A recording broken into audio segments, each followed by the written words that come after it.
nakita ko rin si Asagani after so long na gusto ko siyang makita at madalaw. Kaya lang wala akong kapasidad para dalawin siya at makita siya.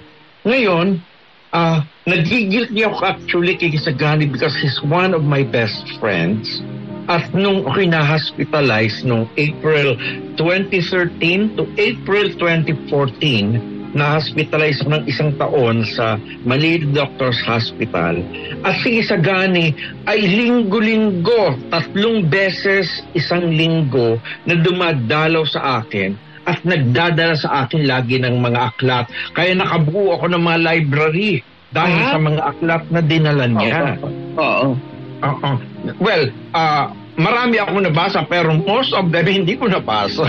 Yung mga dumadalaw sa akin na hinihiram yung ginagawa ni Asagani.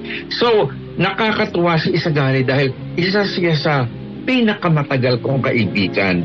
Nakilala ko yan sa PETA noong 1960s, late 60s, nang sabay kaming magpunta sa PETA. Pareho kami seminarista ng bruhong yan. Yan si Asagani.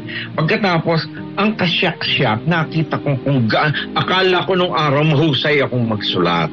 And then nakita kong nagsusulat si Asagani at napakaganda ng kanyang mga obra. So kami nagkasundo dahil sa aming konting talino sa pagsusulat. Nakakatuwa si Asagani dahil meron siyang ginawang piece, i-translate niya yung napakahirap na Pleneo Gen UNESCO, yung Tatay Mong Kalbo. Ginawa niyang Bold Soprano. Oo, Bold Soprano. Ginawa niyang Tatay Mong Kalbo. At saka ng Bold Soprano yon, hindi ko actually siya maunawaan. Dahil actually mahirap naman talaga maunawaan dahil it is an absurd play.